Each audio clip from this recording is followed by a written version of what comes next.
Hey, how we doing, guys? Morning, everybody. Joe here. Kevin. Okay, so binge week continues. Yes. Marvelous Mrs. Maisel. We're was it episode 5, 6, Episode 3. 3? Yeah. Why did I think this was 5 or 6? Don't know. Okay, We're on season 2, episode 3 is where we are. Okay, well, that was embarrassing. Here we go. Yeah, well, I mean, we did finish season 1 on the season 2 premiere, and then we started the binge on episode 2. So it's easy to get thrown off. But yeah, we are just on episode 3. Yes. A lot of commenters I saw said that season 2 is their favorite season of the show. Yeah, they said that we're coming up on some pretty good episodes. Right. I don't know. So the last episode was actually. We talked about how the premiere kind of felt like it was going to be a two-parter because it left off with them still in Paris. And it was. That's definitely the follow-up we had, sure. And I really enjoyed that. The whole hourglass shift from the Eiffel Tower to the Empire State Building, that was incredible.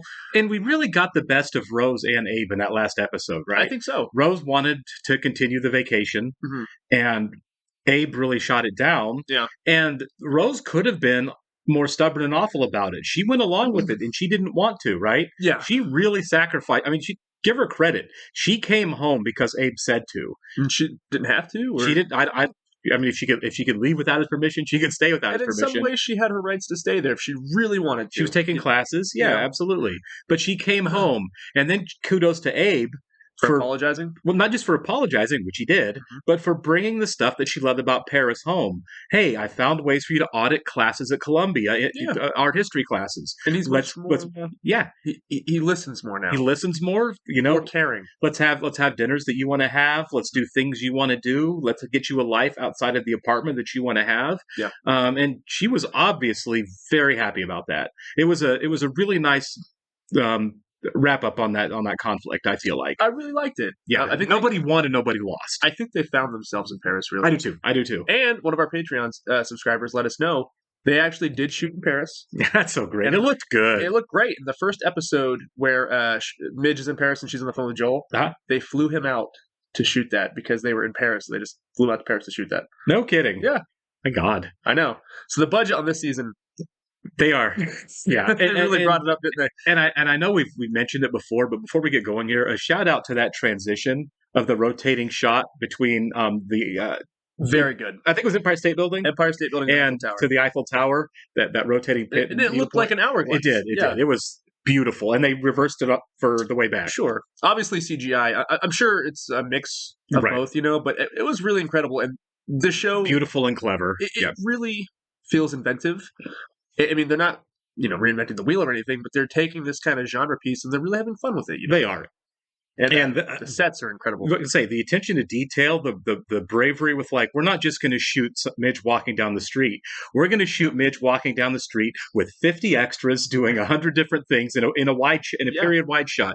We're not going to just show Joel walking into his dad's factory. We're going to do a wide shot with 80 people at work and all the moving pieces of the set, and we're going to rotate the shot almost 360 degrees so you see everything. It's really, really careful and deliberate.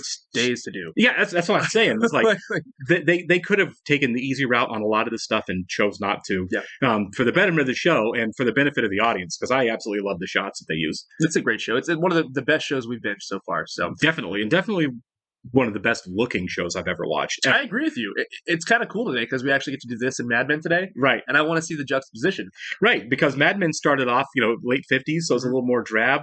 But as we've moved into the 60s, and I'm sure as their budgets have gone up too, it looks beautiful. I love it when a show shows time change or time pass with the setting. Without having to say much. Yeah, it's a brilliant way to do that. It is. We do want to welcome a couple more Patreon subscribers for the last few days, guys. So Bianca Fauci, Kellen Fabjos, that's probably not right, and I am very sorry. Yamaga Sako, Jay Wellens, Lindsay Wood, and Matarima K. Sorry.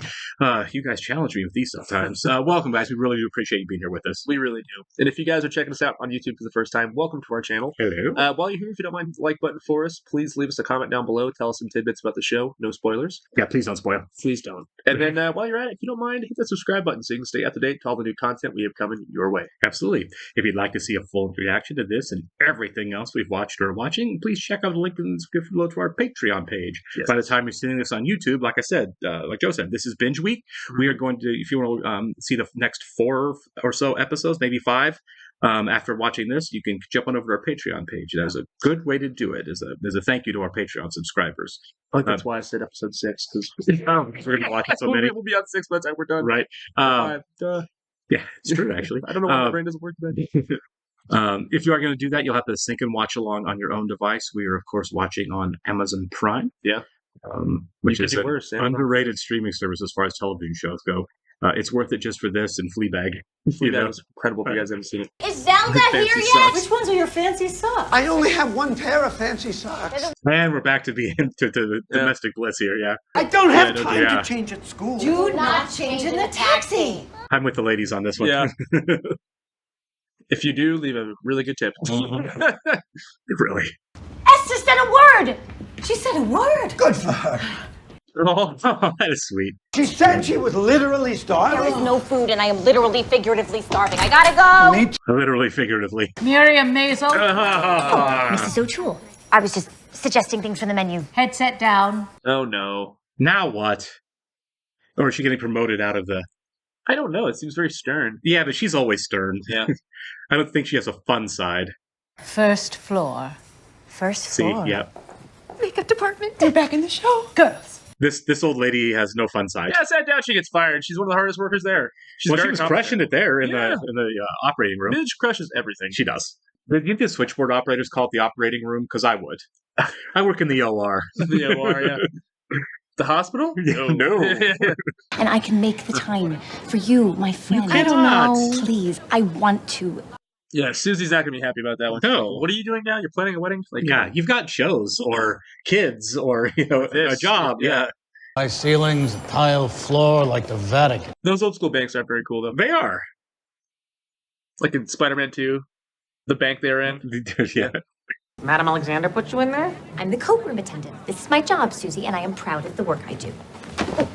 I'm sure they're really exaggerating the Sure. people. I would hope so. She didn't get a ticket. No.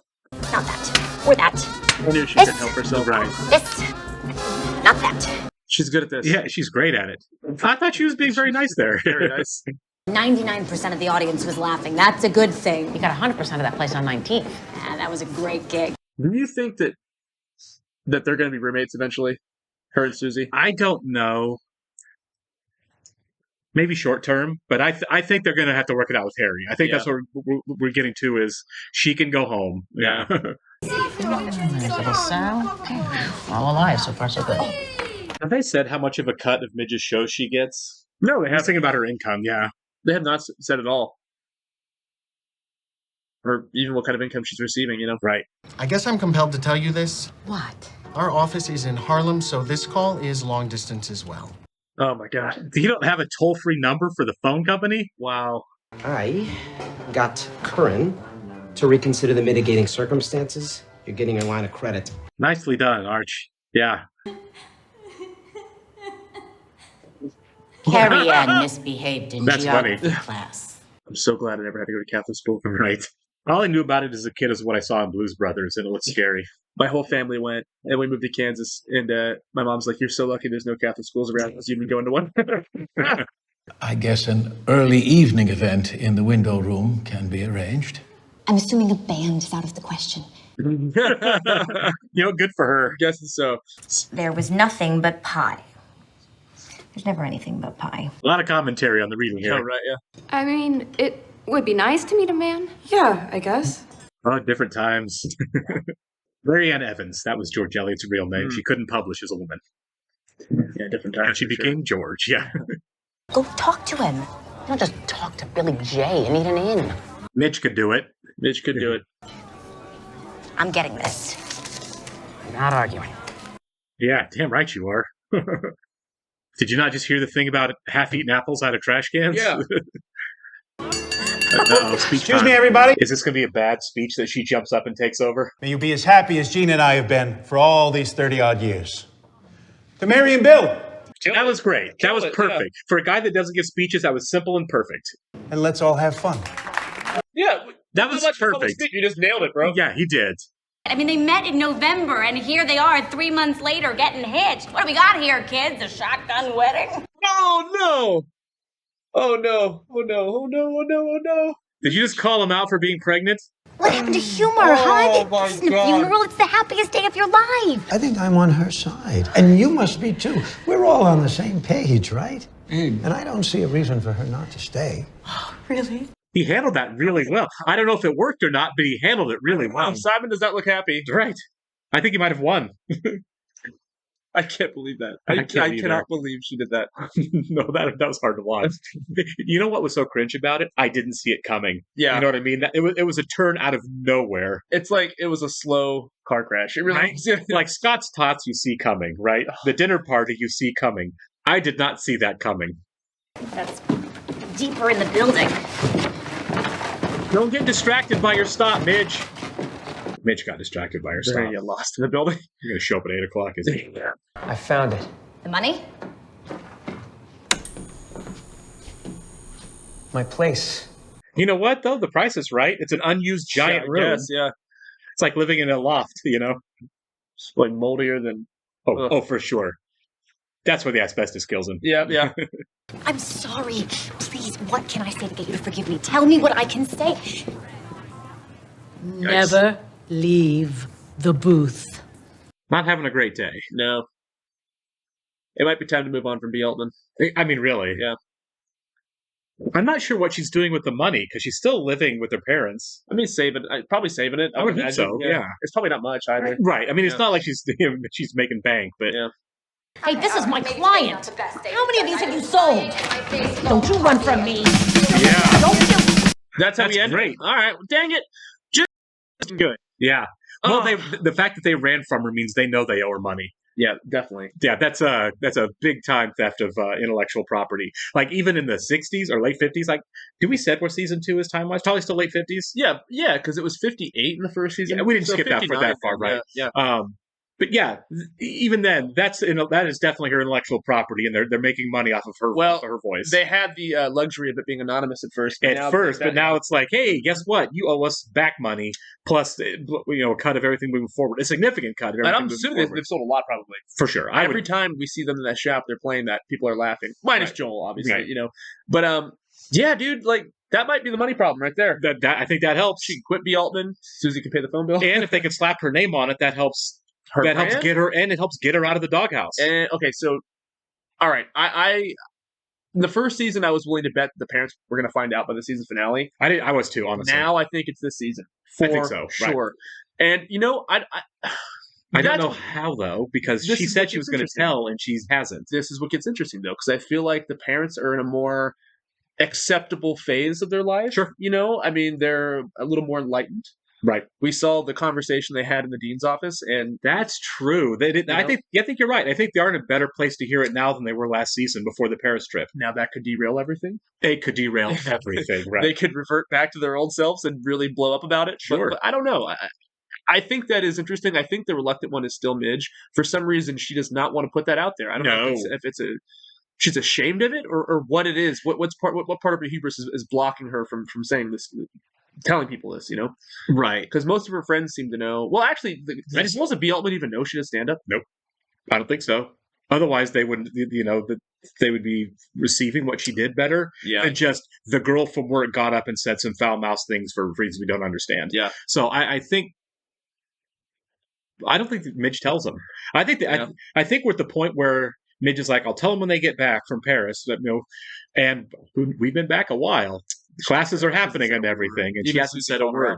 So I don't think there's any possibility that Midge is going to I'm going to tell you unless something big happens or the parents just find out from somebody. So why? I wonder what is she afraid of the stigma behind comedians? Or I don't understand why she won't just say it. I don't think she even quite understands it. You know what I mean? I think she's almost ashamed of what she's doing because she doesn't really understand the scope of it. You know what I mean? Yeah. I mean, like if you're doing something you can't explain to somebody, how do you get over that hump? I wonder if the show goes deeper into that because that's interesting. Right. That's it is for sure. And the show's got so many different directions it could veer in. Really, there's not a lot like it. I mean, that is a really complex idea. Like, I want to be really good at this thing. I don't want anybody to know about it. Yeah, I'm ashamed of it. Right, yeah, exactly. I don't even think she realizes she's ashamed of it yet because she hasn't signaled that at all. But I mean, obviously, it's there, right? Yeah. She would tell her parents if she didn't think that she was doing something wrong. Yeah. And Midge lives a life without consequence mostly. Sure. So and we brought that up too. Like she even had to admit in this episode, I've led a privileged life. I get it. I'm lucky. So I wonder if some of that consequence is going to happen eventually. It has to, right? Yeah. Well, if you've been going for 5 seasons, it's got to come out eventually. Yeah. It's not like we're going to get to the end of the run of the show and her parents are never going to know that she was a successful stand-up comedian. Sure. I think we're playing the long game with all that, though. So. Oh, yeah, absolutely. We don't want to lump it together. No. We had Joel's realization at the end of season 1. Mm-hmm. Maybe we get the parents at the end of season 2, or later. You know? Yeah. Well, I mean, at what point do you have to tell your kids? She got some time for that. You know what I mean? Yeah, she does, because one of them just says "Mama" now. Yeah, Mom, how do we afford this big house? Well, I gotta tell you, I go on stage and I say awful things. Mommy's basically howdy doody, if that helps. Basically howdy doody. All right, guys, we'll catch you on the next one. See ya.